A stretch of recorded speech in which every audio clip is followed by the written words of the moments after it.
'Twas the night before Sports Den, and in studio, nothing was the matter. Not a creature was stirring, not even an SLP Panther. All the stockings were hung from the studio desk with care in the hopes that another state hockey tournament for Centennial might be there. Then to my wandering eye came something surely accidental, a miniature sleigh led by one giant blue Bengal. A little old driver so lively and quick, here to guide you through all the winter sports highlights before next week's visit from St. Nick. We're here for our holiday edition of Sports Den. Matt Dean here with you on North Metro TV. We're excited to take you through really all the highlights from the start of the winter sports season, which began about 3 weeks ago. It's our final episode before the new year, and we'll catch you up on everything going on around Centennial, Spring Lake Park, and Blaine High School. So we're going to start on the hardwood. We'll go to 3 weeks ago, where the ghost of Christmas past takes us to the girls' hoops tip-off. Spring Lake Park traveling to Circle Pines to take on Centennial. Sydney Schmitz, the junior, with a smooth stroke off the baseline. He gets the cold shooting start in the rear view there. 4-0 Cougars. St. Thomas commit Autumn McCall showing off your dad's back-to-basket move to the Y. 2 of her game-high 14 there. Ava Taylor bombs away off the left wing. The sophomore finished with 11 points all before the break. Nice catch off the screen. Claire Pullman pulls up. That's good for 3. Cougars open up an 18-4 lead. Panthers yet to score a field goal on this one. McCall can get it done at all 3 levels. Future Tommy from distance there. It's 21-5 Centennial. Panthers would break out of the shooting spell. Sammy Schoenrock with the 3-point shot. Kendall Kraus then attacking off the dribble to the house for Kraus. The sophomore finished off an old-school 3-point play there and briefly cut the deficit to 13. A lot to like about Kate Lee's game. Spot-up corner 3 from the junior. Nails it for Centennial. And then Schmitz finding her spot on the floor in the second half, and the Cougars starting to pull away. Some are talkers, others are doers. That's a doer. Chloe Dewar with the 3-point shot, 1 of 3 made for SLP. Lila Benke scored 13 points in this game for Spring Lake Park. We don't have a ton of highlights. 9 of them came from the foul line. It's the first show of the winter sports season, but it feels like autumn. McCall from 3, that got her to 14, which led the game. Schmitz with a long 2, heated up in the second half, and finished with 13. The Cougars roll. I'm just super excited the rest of the season. Honestly, the team has such a positive energy this year, and I'm really excited for our momentum going forward from this. Yeah, and something about your game improved this season. That was so fun to watch.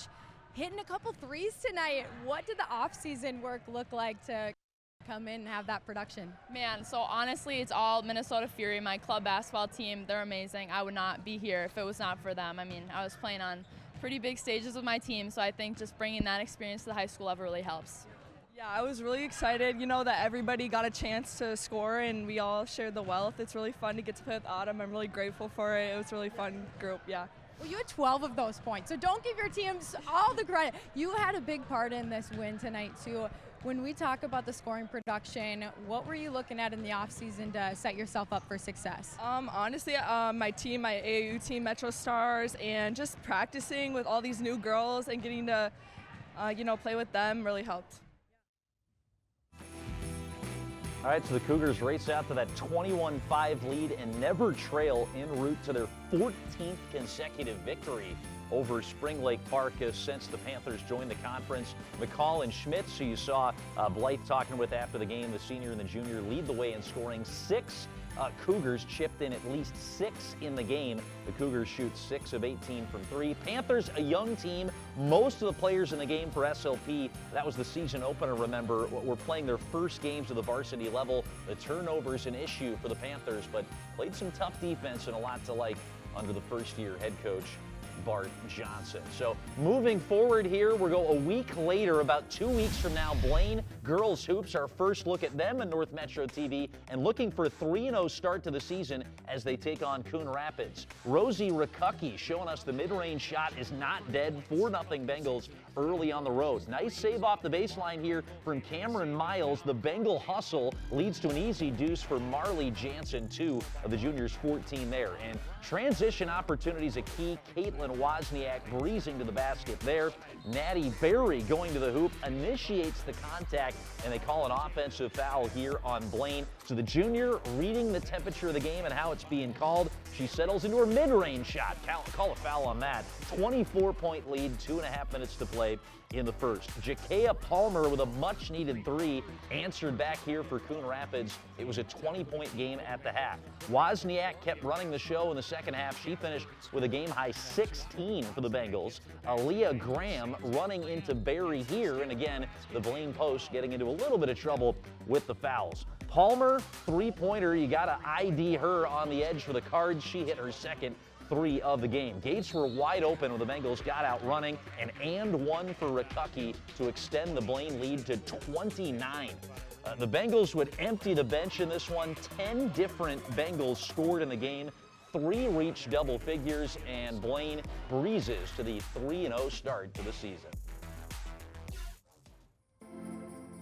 So it's the 4th season in a row, believe it or not, that Blaine Girls Hoops have started out a season 3-0.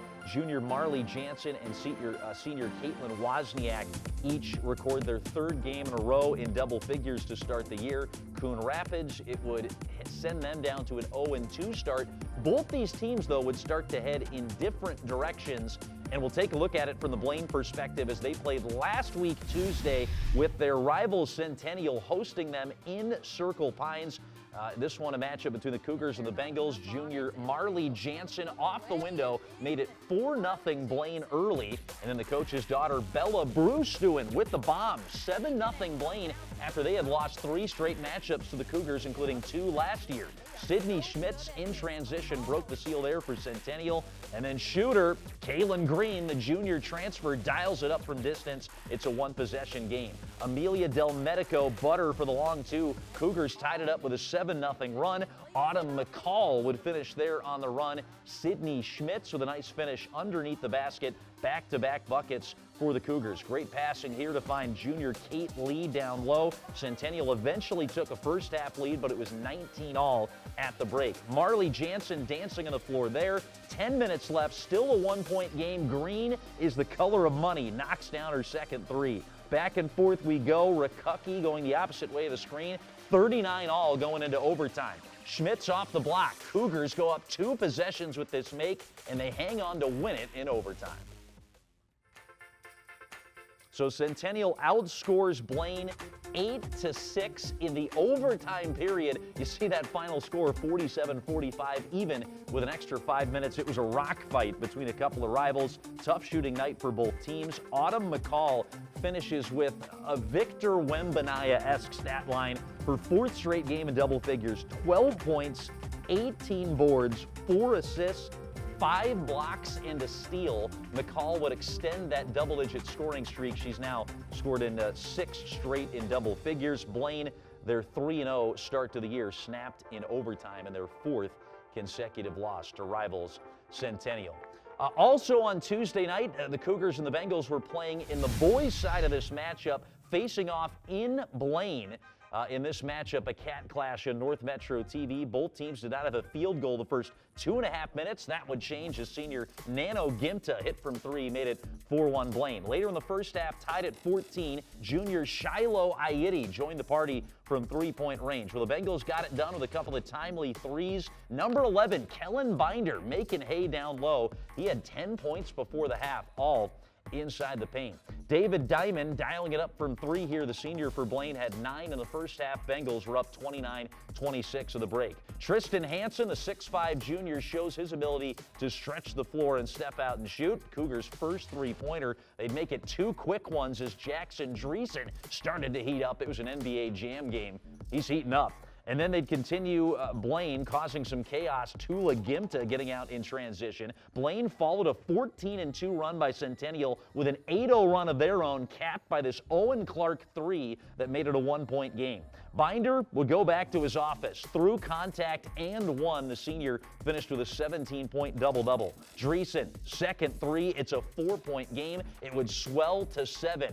Dreesen off the dribble. Sees a couple of threes go in early. His confidence booming. He would finish with a game-high 25. 19 came in the second half. Kicking out, maximum effort. That's Max Johnson, the senior for 3. Cougars led by 9. Blaine kept staying in the game, though. Nano Gimta did a lot, led Blaine with 18 on a very efficient 7-10 shooting. Dreesen up the floor for this insurance bucket for Centennial. Made it a 6-point game with 40 to go, and Centennial hangs on the road.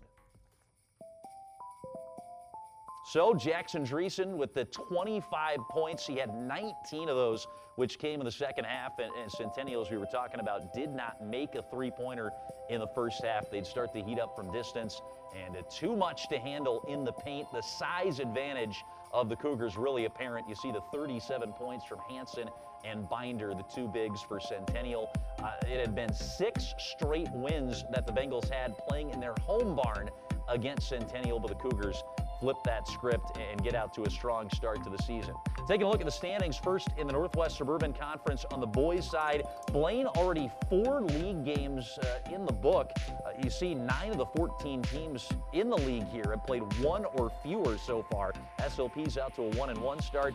Centennial 2-0. They are 4-0 to start a season overall for the first time in 6 years. Looking at the schedules for our area schools, Blaine 6 straight games against the conference to start the season. They're going to play in their 5th straight of that stretch tomorrow as they host the Panthers Tuesday night. That'll be our feature game on North Metro TV. Centennial, their first 4-0 start to a season in 19 years. Their last came in the 05-06 season. Back in the 2004-2005 season, the Cougars started the year 6-0. They'll try to keep it at a 5-0 start when they take on Andover coming up on Tuesday. Flipping over to the girls' side, the standings in the Northwest Suburban Conference. You've got Andover, Anoka, and Centennial out to multi-game unbeaten starts. Those are probably your 3 big contenders when you think about the Section 7 playoffs to go to state later on in the year. Maple Grove have not played a league game yet. They're top 10 ranked in the state and have a terrific leader on that team in Jordan Odie headed to Michigan State. Looking at the schedules, Blaine in girls are in action Tuesday at Spring Lake Park. The Panthers, their new head coach, Bart Johnson, just picked up his first win as the Panther head coach on Friday against Apple Valley. They'll look for their first conference win of the year as they take on Blaine. Centennial has a big section test with Andover on Tuesday. The Huskies, last year's Section 7 4A champions. That's coming up again on the 17th tomorrow night. So that's got you all caught up on everything on the hardwood. It is our final winter sports, or our first winter sports episode of the year, our final of the calendar year. So we got to talk a little bit of hockey as well too, where Centennial, they're the reigning section champions. Lost a lot of seniors from last year's team. They've still got a really solid goalie in Easton Cody at the helm. Blaine, they're still building under third-year head coach Trevor Frischman, but I think some better days for the Bengals are on the horizon, really in particular next couple as they start to bring some good players up from the youth ranks. The big story, though, is Spring Lake Park, who last year just had their second best ever season as a Class AA program, and then Coon Rapids, who have completed double-digit win seasons 3 years in a row after they went winless, and they were 0-16. Why are we talking about Coon Rapids and North Metro TV? Because Spring Lake Park boys hockey and Coon Rapids are now a co-op, and that will take us into our highlights from last Thursday. They were taking on another co-op school in Robbinsdale, Armstrong Cooper. In this matchup of the Catbirds and the Wings, Andrew Clark with a takeaway at neutral ice, fed it along to Coon Rapids senior Jackson Engberg, who scores his 8th of the year, 6th straight game with a goal, and the Cats up 1-0. Wings would throw a couple of punches in the period. Noah Gorgas to Lucas Wadke, Jr.'s first of the season, tied it up at 1-1, 11:48 into this contest. Armstrong Cooper would find the go-ahead goal off the rush. Dawson Frankie, a quick wrister, beats Spring Lake Park senior Brock Lewick, and it's 2-1, 34 seconds left in the period as Armstrong went up. On to the second, 5-on-3 power play. Drew Lindquist drive opens up a rebound chance, buried by Caden Sukup. The senior transfer from Anoka's second of the year. We're even at 2-2. But less than a minute later, 4-on-4 chance. Logan Gaddy to Nicholas Anderson. Mr. Anderson, it's 3-2 for Armstrong Cooper. 52 seconds after the SLP CR equalizer. Early third now, Andrew Clark, the junior, poke check to win the loose puck, and he finds Jackson Engberg, who scores his second of the game. 1:21 into the third. We're even at 3-3. So we down the stretch in the third period, 5:43 into that frame. Junior Tanner Cassidy on the power play bangs it home. And Robbinsdale Armstrong Cooper, that would be the game-winning goal. They hang on in the 4-3 victory. We're taking a look at the box score from this game. Frankie had the big goal. As we said, the go-ahead tally was scored at 5:43 by junior Tanner Cassidy. Jackson Engberg, 9 goals at this point in the season. It was his 6th straight game with a goal. There have been a game since, and he's now scored in all 9 games for Spring Lake Park Coon Rapids. As we said, a senior on the Coon Rapids side of that co-op. Looking at the standings as they set in the Northwest Suburban Conference. Rogers are the favorites in the conference this year, 7th ranked in the state. They're out to a 3-0 start in league play. Maple Grove, always a team to watch. Last year's runner-up to Centennial in Section 7AA. They're out to a 2-0 start in the league slate. Schedules for our area teams. Blaine are out to a 6-2 start to the season. They have their last home game of the calendar year coming up on Thursday against Anoka at Fogarty Arena. Centennial, they're looking to shore things up defensively. They have given up now 4 or more goals in 5 straight games. They'll have to shake off the rust quick, and they got a big section final rematch with Maple Grove tomorrow at home. That'll be played at Centennial. SLPCR, 4 straight on the road to close the year. They got a big one with 7th-ranked Rogers coming up on Thursday. Moving it over to the girls' side, we have 2 area teams. The Centennial Spring Lake Park Co-op, the #1 ranked team in the state entering the week. They're 10-0, including a 7-0 opening to the Northwest Suburban Conference schedule after beating 10th-ranked Maple Grove 2-1 on Saturday at home for that 10th consecutive victory. Blaine out to a 6-4 start, 4-1 in league play under the head coach, Kala Ottman. Looking at the schedules, first for Blaine, next 2 for them or rather for Centennial are on the road, and they've got 3 games in 3 days coming up as we eye that potential unbeaten run continuing. You see the 3 games in 3 days for Centennial SLP. That is at the St. Louis Park Invitational. Really tough to try to go 3 for 3 no matter who you are and no matter who the competition is. The Cougars' depth will be tested in that one. That's going to about do it for us. And more rapid than reindeer, all his big cats came as he shouted on Parker and each Panther, Bengal, and Cougar's name. And so up to the school top, the big cat soon flew with a sleigh full of section titles and a visit from St. Nick, too.